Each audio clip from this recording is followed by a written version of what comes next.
In this session, today we are going to start with the topic test cross and back cross, right? So ਅਸੀਂ already Mendel ਦੇ laws ਪੜ੍ਹ ਚੁੱਕੇ ਹਾਂ, law of dominance, law of segregation, law of independent assortment, right? So ਅੱਜ ਅਸੀਂ ਕੀ discuss ਕਰਾਂਗੇ, what is test cross and what is back cross, right? बहुत ही एक important topic है from paper point of view. अक्सर पेपर ਦੇ ਵਿੱਚ question ਪੁੱਛਿਆ ਜਾਂਦਾ ਹੈ ਕਿ ਟੈਸਟ ਕ੍ਰਾਸ ਤੇ ਬੈਕ ਕ੍ਰਾਸ ਕੀ ਹੁੰਦੇ ਨੇ, ਟੈਸਟ ਕ੍ਰਾਸ ਤੇ ਬੈਕ ਕ੍ਰਾਸ ਦੇ ਵਿੱਚ ਕੀ ਡਿਫਰੈਂਸ ਹੈ. So let us start with the definition of test cross. Test cross ਕੀ ਹੈ ਸਾਡੇ ਕੋਲ? It is the cross to know whether an individual is homozygous or heterozygous for a dominant character. ਹੁਣ students ਅਸੀਂ ਕਹਿੰਦੇ ਆ, ਇੱਕ ਵਾਰੀ ਮੈਂ ਇੱਕ ਚੀਜ਼ ਤੁਹਾਨੂੰ ਇੱਥੇ ਲਿਖ ਕੇ ਦਿਖਾਉਂਦੀ ਆ, ਤੁਹਾਡੇ ਮਾਈਂਡ ਵਿੱਚ ਵੀ ਇਹ ਵਾਲਾ ਕੁਐਸਚਨ ਆਇਆ ਹੋਏਗਾ ਹਮੇਸ਼ਾ ਕਿ ਇੱਕ ਪਲਾਂਟ ਅਗਰ ਮੈਨੂੰ ਦੇਖਣ ਦੇ ਵਿੱਚ ਫਿਨੋਟਿਪਿਕਲੀ ਡੋਮੀਨੈਂਟ ਲੱਗ ਰਿਹਾ, ਮੀਨਸ ਉਹਦਾ ਸੀਡ ਯੈਲੋ ਤੇ ਸੀਡ ਦੀ ਸ਼ੇਪ ਰਾਊਂਡ ਹੈ, ਫਿਨੋਟਿਪਿਕਲੀ ਉਹ ਡੋਮੀਨੈਂਟ ਕਰੈਕਟਰ ਸ਼ੋ ਕਰ ਰਿਹਾ, ਮੈਨੂੰ ਕਿੱਦਾਂ ਪਤਾ ਲੱਗੇਗਾ, ਜਾਂ ਸਾਇੰਟਿਸਟ ਨੂੰ ਜਾਂ ਮੈਂਡਲ ਨੂੰ ਜਾਂ ਕਿਸੇ ਵੀ ਸਾਇੰਟਿਸਟ ਨੂੰ ਕਿਵੇਂ ਪਤਾ ਲੱਗੇਗਾ ਕਿ ਉਹ ਇਹ ਵਾਲੇ ਕੇਸ ਕਰਕੇ ਰਾਊਂਡ ਐਂਡ ਯੈਲੋ ਹੈ ਕਿ ਇਹ ਵਾਲੇ ਕੇਸ ਕਰਕੇ? ਮੇਰੇ ਕਹਿਣ ਦਾ ਮਤਲਬ ਹੈ ਕਿ ਉਹ ਡੋਮੀਨੈਂਟ, ਉਹਦੇ ਪਿੱਛੇ ਡੋਮੀਨੈਂਟ ਜੀਨੋਟਾਈਪ ਹੈ ਹੋਮੋਜ਼ਾਈਗਸ ਵਾਲੀ ਜਾਂ ਹੈਟਰੋਜ਼ਾਈਗਸ ਵਾਲੀ. ਤੁਸੀਂ ਮੇਰਾ ਕੁਐਸਚਨ ਅੰਡਰਸਟੈਂਡ ਕੀਤਾ? ਆਨਸਰ ਤਾਂ ਮੈਂ ਐਕਸਪਲੇਨ ਕਰ ਦੂੰਗੀ. ਕੁਐਸਚਨ ਇਹ ਹੈ ਕਿ ਇੱਕ ਪਲਾਂਟ ਹੈ, ਉਹ ਰਾਊਂਡ ਐਂਡ ਯੈਲੋ ਹੈ ਜਾਂ ਯੈਲੋ ਐਂਡ ਰਾਊਂਡ ਕਹਿ ਲਓ, one and the same thing. Colour shape is round and colour is yellow. ਇਹਦੇ 'ਚ ਵੀ ਸੇਮ ਇਹੀ ਆਣੀ ਹੈ, colour yellow shape round. But ਮੈਨੂੰ ਕਿੱਦਾਂ ਪਤਾ ਕਿ ਜਿਹੜਾ ਉਹ ਮੈਂ ਜਿਹਦੀ ਮੈਂ ਫਿਨੋਟਾਈਪ ਦੇਖ ਰਹੀ ਹਾਂ ਰਾਊਂਡ ਐਂਡ ਯੈਲੋ, ਉਹਦੇ ਪਿੱਛੋਂ ਜੀਨੋਟਾਈਪ ਇਹ ਵਾਲੀ ਹੈ ਕਿ ਇਹ ਵਾਲੀ ਹੈ, ਹੋਮੋਜ਼ਾਈਗਸ ਹੈ ਕਿ ਹੈਟਰੋਜ਼ਾਈਗਸ ਹੈ? ਕੁਐਸਚਨ ਅੰਡਰਸਟੈਂਡ ਕਰ ਲਿਆ ਸਾਰਿਆਂ ਨੇ? ਸੋ ਇਹ ਚੀਜ਼ ਨੂੰ ਅਸੀਂ ਅੰਡਰਸਟੈਂਡ ਕਰਨ ਦੇ ਲਈ ਜਾਂ ਇਸ ਚੀਜ਼ ਨੂੰ ਜਾਣਨ ਦੇ ਲਈ ਕਿ ਜਿਹੜਾ ਡੋਮੀਨੈਂਟ ਕਰੈਕਟਰ ਆਇਆ ਹੈ ਉਹਦੇ ਪਿੱਛੇ ਜੀਨੋਟਾਈਪ ਹੋਮੋਜ਼ਾਈਗਸ ਵਾਲੀ ਹੈ ਕਿ ਹੈਟਰੋਜ਼ਾਈਗਸ ਵਾਲੀ ਹੈ, ਅਸੀਂ ਟੈਸਟ ਕ੍ਰਾਸ ਕਰਦੇ ਹਾਂ. ਠੀਕ ਹੈ ਜੀ. ਸੋ ਟੈਸਟ ਕ੍ਰਾਸ ਦੀ ਡੈਫੀਨੇਸ਼ਨ ਆ ਗਈ ਅੱਗੇ. Cross between an individual of unknown genotype. Unknown means genotype ਇਹ ਫਸਟ ਵਾਲੀ ਹੈ ਕਿ ਸੈਕਿੰਡ ਵਾਲੀ? ਅਨਨੋਨ ਹੈ, ਮੈਨੂੰ ਨਹੀਂ ਪਤਾ ਕਿ ਹੋਮੋਜ਼ਾਈਗਸ ਹੈ ਕਿ ਹੈਟਰੋਜ਼ਾਈਗਸ ਹੈ. ਜਦੋਂ ਅਸੀਂ ਇਸ ਅਨਨੋਨ ਫਿਨੋਟਾਈਪ ਨੂੰ ਰਿਸੈਸਿਵ ਪੇਰੈਂਟ ਨਾਲ ਕ੍ਰਾਸ ਕਰਾਉਂਦੇ ਹਾਂ ਤਾਂ ਉਸ ਕ੍ਰਾਸ ਨੂੰ ਅਸੀਂ ਕੀ ਬੋਲਦੇ ਹਾਂ? Test cross. ਹੁਣ ਰਿਸੈਸਿਵ ਪੇਰੈਂਟ ਕਿਹੜਾ ਹੁੰਦਾ ਹੈ? Small Y small R. Getting my point? So ਅਕਸਰ ਅਸੀਂ ਕੀ ਕਰਦੇ ਹਾਂ, ਜਿਹੜਾ F1 ਹਾਈਬ੍ਰਿਡ ਬਣਦਾ ਹੈ ਦੋ ਪੇਰੈਂਟਸ ਦੇ ਕ੍ਰਾਸ ਕਰਾਉਣ ਤੋਂ ਬਾਅਦ, ਜਿਹੜਾ F1 ਹਾਈਬ੍ਰਿਡ ਬਣਦਾ ਹੈ, ਜਦੋਂ ਅਸੀਂ ਉਹਨੂੰ ਰਿਸੈਸਿਵ ਪੇਰੈਂਟ ਨਾਲ ਉਹਦਾ ਕ੍ਰਾਸ ਕਰਾਉਂਦੇ ਹਾਂ, that cross is called as test cross. ਮੈਂ ਨਾਮ ਤੋਂ ਯਾਦ ਰੱਖਦੀ, ਕਿਸੇ ਦਾ ਟੈਸਟ ਲੈਣਾ, ਕਿਸੇ ਨੂੰ ਟੈਸਟ ਕਰਨਾ ਮੀਨਸ ਕੀ ਟੈਸਟ ਕਰ ਰਹੇ ਹਾਂ ਅਸੀਂ ਟੈਸਟ ਕਰ ਰਹੇ ਹਾਂ ਕਿ ਜਿਹੜੀ F1 ਜਨਰੇਸ਼ਨ ਆਈ ਉਹ ਹਾਈਬ੍ਰਿਡ ਦੀ ਰਿਸੈਸਿਵ ਪੇਰੈਂਟ ਨਾਲ ਕ੍ਰਾਸ ਬਣਾ ਕੇ ਅਸੀਂ ਰਿਜ਼ਲਟ ਬਣਾਉਂਦੇ ਹਾਂ. This cross is called as test cross. ਠੀਕ ਹੈ ਜੀ. ਸੋ ਦੋ ਪੋਸੀਬਿਲਿਟੀਜ਼ ਨੇ. ਕਹਿੰਦਾ ਅਗਰ ਅਸੀਂ ਇੱਥੇ ਪਿੱਛੇ ਜਿਹੜੇ ਅਸੀਂ ਕਰੈਕਟਰ ਲਏ ਸੀ ਸ਼ੇਪ ਐਂਡ ਕਲਰ ਦਾ, ਅਸੀਂ ਇੱਥੇ ਕੋਈ ਹੋਰ ਕਰੈਕਟਰ ਲੈ ਲੈਂਦੇ ਹਾਂ. ਜਿਵੇਂ ਤੁਸੀਂ ਇੱਥੇ ਫਲਾਰ ਦਾ ਕਲਰ ਲੈ ਲਓ, ਵਾਇਲਟ ਐਂਡ ਵਾਈਟ.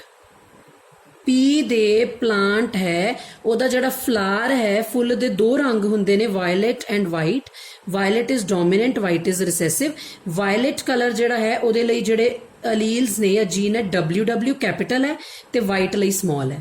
ਮੈਂ ਕੀ ਕਰਦੀ ਹਾਂ, when pure dominant violet parent plant of unknown genotype. unknown genotype ਮੈਨੂੰ ਨਹੀਂ ਪਤਾ ਕਿ ਵਾਇਲਟ ਕਲਰ ਕੈਪੀਟਲ W ਕਰਕੇ ਹੈ ਜਾਂ ਕੈਪੀਟਲ W ਸਮਾਲ. ਦੋਨਾਂ ਕੇਸਿਸ ਦੇ ਵਿੱਚ ਕਲਰ ਵਾਇਲਟ ਹੋਏਗਾ, ਪਰ ਮੈਨੂੰ ਨਹੀਂ ਪਤਾ ਕਿ ਉਹ ਦੋਨੋਂ ਸੇਮ ਨੇ ਕਿ ਡਿਫਰੈਂਟ ਹੈ, ਹੋਮੋਜ਼ਾਈਗਸ ਕੰਡੀਸ਼ਨ ਹੈ ਕਿ ਹੈਟਰੋਜ਼ਾਈਗਸ ਹੈ.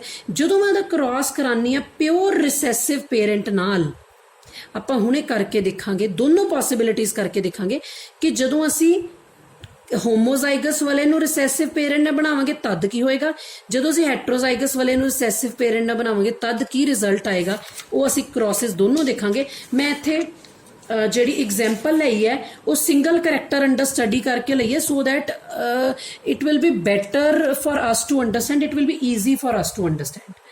Please try to concentrate here. ਮੈਂ ਕੀ ਕਰ ਰਹੀ ਹਾਂ, ਜਿਹੜਾ ਮੇਰਾ ਦੋ ਪੇਰੈਂਟਸ ਨੂੰ ਕ੍ਰਾਸ ਕਰਨ ਤੋਂ ਬਾਅਦ ਰਿਜ਼ਲਟ ਆਇਆ ਹੈ, ਦੇਖਣ 'ਚ ਮੈਨੂੰ ਉਹ ਪਲਾਂਟ ਦੇ ਫਲਾਰ ਦਾ ਕਲਰ ਕੀ ਦਿਖ ਰਿਹਾ, ਵਾਇਲਟ। ਕਲਰ ਆਫ ਦਾ ਫਲਾਰ ਵਾਲਾ ਕਰੈਕਟਰ ਮੈਂ ਇੱਥੇ ਅੰਡਰਸਟੈਂਡ ਕਰ ਰਹੀ, ਬਟ ਮੈਨੂੰ ਨਹੀਂ ਪਤਾ ਕਿ ਉਹਦੇ ਪਿੱਛੇ ਜਿਹੜੀ ਜੀਨੋਟਾਈਪ ਹੈ, ਅੰਦਰ ਜੀਨਸ ਅੰਦਰ ਹੈ, ਮੈਨੂੰ ਕੀ ਪਤਾ ਜਿਹੜੀ ਉਹਦੇ ਪਿੱਛੇ ਜੀਨੋਟਾਈਪ ਹੈ ਸਟੂਡੈਂਟਸ, ਵੈਦਰ ਉਹ ਹੋਮੋਜ਼ਾਈਗਸ ਹੈ ਕਿ ਹੈਟਰੋਜ਼ਾਈਗਸ ਹੈ, कैपिटल W है कि कैपिटल W स्मॉल w है, मैनू नहीं पता, I don't know. That is why मैं इत्थे क्वेश्चन मार्क पा के लिखिया अननोन जीनोटाइप। सो मैं इनू जानने दे लई की बनावांगी, टेस्ट क्रॉस। टेस्ट क्रॉस की है, हाइब्रिड दी जिहड़ी मेरी अननोन जीनोटाइप है ओनू रिसैसिव पेरेंट ना क्रॉस करांगी। पहला इनू करांगी फिर मैं इनू करूंगी। चलो पहला एक लैफ्ट साइड ते मैं एक बॉक्स जे विच छोटा जिहा ए वाला क्रॉस बनाया, capital W violet flower, small w white flower. ठीक है, देखो पहला मैं स्टार्टिंग तो दो पेरेंट्स लए, एक डोमीनेंट सी एक रिसैसिव सी, दोनों का क्रॉस किया, देखियो चार ऑफस्प्रिंग बननगे same, capital W small w violet heterozygous. ठीक है जी, मैं तो इत्थे लिखता कि हेट्रोजाइगस है पर मैनू एक्चुअली नहीं पता, तो देखो मैं की किया, आ जिहड़ा ਜਿਹੜੀ ਅਨਨੋਨ ਜਿਹਨੂੰ ਮੈਂ ਰੈੱਡ ਕਲਰ ਦੇ ਸਰਕਲ ਨਾਲ ਡਰਾ ਕੀਤਾ, ਇਹ ਅਨਨੋਨ ਜਿਹੜੀ ਜੀਨੋਟਾਈਪ ਹੈ ਉਹਨੂੰ ਮੈਂ ਦੋ ਅਲੱਗ-ਅਲੱਗ ਦੇਖੋ ਕ੍ਰੋਸਿਸ ਬਣਾਏ, ਤਾਂ ਕਿਹਦੇ ਨਾਲ ਕ੍ਰੋਸ ਕੀਤਾ, ਵਿਦ ਰਿਸੈਸਿਵ ਪੇਰੈਂਟ। ਇੱਥੇ ਮੈਂ ਲਿਖ ਦਿੰਨੀ ਆ ਰਿਸੈਸਿਵ ਪੇਰੈਂਟ, ਤਾਂ ਤੁਸੀਂ ਦੇਖੋ this cross is called as test cross. ਮੈਂ ਰਿਜ਼ਲਟ ਬਣਾਵਾਂ ਨਾ ਬਣਾਵਾਂ, ਪਰ ਟੈਸਟ ਕ੍ਰੋਸ ਦੀ ਡੈਫੀਨੇਸ਼ਨ ਇੱਥੇ ਕਲੀਅਰ ਹੋ ਗਈ ਕਿ the cross of unknown genotype with recessive parent, या the cross between F1 hybrid ਤਾਂ ਮੈਨੂੰ ਪਤਾ ਲੱਗ ਹੀ ਜਾਣਾ ਹੈ, F1 hybrid with recessive parent। ਠੀਕ ਹੈ, ਚਲੋ ਜੀ ਦੋਨੋਂ ਕ੍ਰਾਸ ਡਰਾ ਕਰਦੇ, ਦੋਨੋਂ ਪੋਸਿਬਿਲਿਟੀਜ਼ ਕੱਢਦੇ ਆ। ਜੇ ਤਾਂ ਵਾਇਲਟ ਕਲਰ ਇਸ ਜੀਨੋਟਾਈਪ ਕਰਕੇ ਆਇਆ, ਦੇਖੋ ਮੈਂ ਕ੍ਰਾਸ ਕੀਤਾ, ਸੇਮ ਗੇਮੀਟਸ ਬਣੇ, ਤਾਂ ਰਿਜ਼ਲਟ ਵਿੱਚ ਸਾਰੇ ਦੇ ਸਾਰੇ ਫਲਾਵਰਸ ਵਾਇਲਟ ਆਏ, ਕਿਉਂਕਿ ਜਦੋਂ ਮੈਂ ਇਹਨਾਂ ਦੋਨਾਂ ਨੂੰ ਕ੍ਰਾਸ ਕੀਤਾ, ਇਹਦੇ ਵੀ ਦੋ ਗਮੀਟ ਬਣਨੇ, ਦੇਖੋ कैपिटल W ਇਹਦੇ ਦੋ स्मॉल w, ਇੱਕ ਪਾਸੇ ਮੈਂ स्मॉल w ਲਿਖਤਾ, ਇੱਕ ਪਾਸੇ कैपिटल W, ਦੇਖੋ ਸਾਰੇ ਵਾਇਲਟ। ਤਾਂ ਮੈਨੂੰ ਜਦੋਂ 100% ਵਾਇਲਟ ਫਲਾਵਰਸ ਆਏ, ਤਾਂ ਮੈਂ ਰਿਜ਼ਲਟ ਕੀ ਕੱਢਿਆ ਕਿ ਜਿਹੜੀ ਅਨਨੋਨ ਜੀਨੋਟਾਈਪ ਸੀ ਉਹ ਡੋਮੀਨੈਂਟ ਸੀ, ਹੋਮੋਜ਼ਾਈਗਸ ਡੋਮੀਨੈਂਟ। ਤੇ ਜੇ ਅਨਨੋਨ ਜੀਨੋਟਾਈਪ ਹੈਟਰੋਜ਼ਾਈਗਸ ਹੈ, ਤਾਂ ਫਿਰ ਜਦੋਂ ਮੈਂ ਕ੍ਰਾਸ ਕੀਤਾ, ਦੇਖੋ ਇਹਦੇ ਕਿਹੜੇ ਗਮੀਟ ਬਣਨਗੇ, कैपिटल W स्मॉल w दो गमीट, ਇਹਦੇ ਕਿਹੜੇ ਗਮੀਟ ਬਣਨਗੇ, स्मॉल w। ਬਾਕਸ ਬਣਾਓ, ਉਹਦੇ ਲੈਫਟ ਸਾਈਡ ਤੇ ਇਹਦੇ ਗਮੀਟ ਲਿਖ ਲਓ ਤੇ ਉੱਪਰ ਇਹਦੇ ਛੋਟੇ ਵਾਲੇ ਕ੍ਰਾਸ ਕਰੋ, ਤਾਂ ਤੁਸੀਂ ਦੇਖੋਗੇ 50% ਪਲਾਂਟ ਵਾਇਲਟ ਫਲਾਵਰ ਵਾਲੇ ਬਣੇ, 50% plant will have white flowers. तो रिजल्ट की निकलिया कि ਜਿਹੜੀ अननोन जीनोटाइप ਸੀਗੀ स्टूडेंट्स वो हेट्रोजाइगस सी। क्लियर हो गया, दिस इज टेस्ट क्रॉस। अगर सानू पेपर दे विच क्वेश्चन अंदर असी ईजिली इनू मतलब लिखना है, तो डेफिनेशन लिख के असी लिख सकते हैं कि F1 हाइब्रिड दा जदों असी क्रॉस कराने with the recessive parent, that cross is called as test cross. तो तुसी एक सिंपल एग्जाम्पल लैके चल सकते हो, जिवें मैं इत्थे हाइब्रिड F1 हाइब्रिड हेट्रोजाइगस वाला लिया तो रिसैसिव पेरेंट स्मॉल w लिया, ਇਹਦੇ ਗਮੀਟਸ ਬਣਾਤੇ ਇੱਕ कैपिटल W एक स्मॉल w, ਇਹਦੇ ਗਮੀਟਸ ਬਣਾਤੇ स्मॉल w, ਚੈੱਕਰ ਬੋਰਡ ਬਣਾਇਆ, 50% ਵਾਇਲਟ ਕਲਰ ਆ ਗਏ, 50% ਵਾਈਟ ਆ ਗਏ। ਠੀਕ ਹੈ, ਇਹ ਮੈਂ ਤੁਹਾਡੀ ਬੈਟਰ ਅੰਡਰਸਟੈਂਡਿੰਗ ਲਈ ਬਣਾਇਆ ਹੈ ਕਿ ਜਿਹੜਾ ਹਾਈਬ੍ਰਿਡ ਆਂਦਾ ਹੈ, ਜੇ ਮੈਨੂੰ ਨਹੀਂ ਪਤਾ ਕਿ ਵਾਇਲਟ ਕਲਰ ਹੋਮੋਜ਼ਾਈਗਸ ਕੰਡੀਸ਼ਨ ਕਰਕੇ ਕਿ ਹੈਟਰੋਜ਼ਾਈਗਸ ਕਰਕੇ, ਤਾਂ ਮੈਂ ਦੋਨੋਂ ਬਣਾ ਕੇ ਤੁਹਾਨੂੰ ਸ਼ੋ ਕਰਤਾ, ਦਿਸ ਇਜ਼ ਟੈਸਟ ਕ੍ਰॉस। ਸੋ ਇਹ ਸੀਗਾ ਸਾਡੇ ਕੋਲ ਟੈਸਟ ਕ੍ਰॉस। ਜਿਹੜਾ ਪੇਪਰ 'ਚ ਸਾਨੂੰ ਕੁਐਸਚਨ ਆਂਦਾ ਹੈ ਉਹ sometimes difference between test cross and back cross भी आ सकता है, या कल्ला कल्ला एक्सप्लेन करना भी आ सकता है कि students what is test cross and what is back cross. बड़ा इंपॉर्टेंट क्वेश्चन है पेपर पॉइंट ऑफ व्यू ना। सो बैक क्रॉस करन तो पहला मैं जस्ट तुहानूं शो कर दिन्नी आ कि मैं डाई हाइब्रिड क्रॉस बना के भी जिहड़ा टेस्ट क्रॉस है उसदी example, second example dihybrid cross ना बनाई है। देख लो किवें ड्रॉ कीती है, यू कैन ईजिली सी। आ देखो आ जिहड़ी मेरी हेट्रोजाइगस F1 जनरेशन आई ਉਹਦਾ मैं क्रॉस कराया विद द रिसैसिव पेरेंट तो इत्थे मैं रिजल्ट कढ़ के तुहानूं शो कर दिता।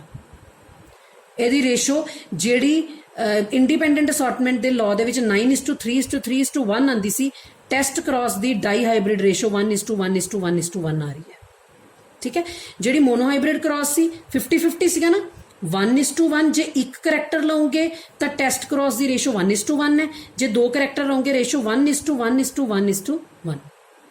सो रेशो भी असी याद रखनी है। Okay, last is back cross. So back cross की हुंदा है, टैसट क्रॉस दे विच मैं की कीता, F1 दा क्रॉस कराया विद द रिसैसिव पेरेंट।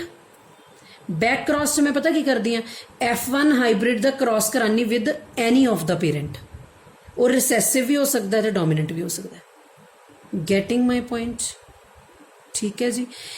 अगर मैं F1 जनरेशन का क्रॉस जो F1 हाइब्रिड आया ਉਹਦਾ क्रॉस मैं दोनों चो किसी भी पेरेंट ना करा ला तो बैक क्रॉस है, जे सिर्फ रिसैसिव पेरेंट ना करावा तो टेस्ट क्रॉस है। ए देखो मैं स्टार्ट किया क्रॉस, पहले लैफ्ट साइड देखियो फिर राइट देखियो। मैं स्टार्ट किया फ्रॉम द पेरेंट्स, दो पेरेंट्स लाए, एक टॉल है एक डवाफ है। F1 जनरेशन बनाई, F1 जनरेशन हमेशा क्या आंदा है? हाइब्रिड। जे मैं आ देखो दिस इज F1 जनरेशन, ये आ गया पहला केस, ये आ गया दूजा केस। जे मैं F1 जनरेशन का डोमीनेंट पेरेंट ना क्रॉस करावा तो 100% टॉल आऊगा रिजल्ट। जे मैं रिसैसिव पेरेंट ना करावा तो 50% टॉल 50% डवाफ। तो मैं दोनों पेरेंट्स को किसी नाल भी करा रही हाँ ना, दैट इज बैक क्रॉस। जे मैं रिसैसिव वाले पेरेंट ना करानी है that is test cross. So ये सीगा बेटा back cross and test cross. इस पेज पे मैं उसनों एक्सप्लेन करता है बैक क्रॉस दियां दोनों एग्जाम्पल। आ देखो F1 hybrid with the recessive parent, F1 hybrid with the dominant parent, दोनों का रिजल्ट कढ़ता। जे डोमीनेंट पेरेंट ना करते तो 100% टॉल, तो जे रिसैसिव पेरेंट ना करते हो तो 50% टॉल तो 50% dwarf. So this was all about back cross and test cross. So this was the topic. So इत्थे असीं फिनिश करते हैं वाला topic back cross and test cross. Just wait for a while.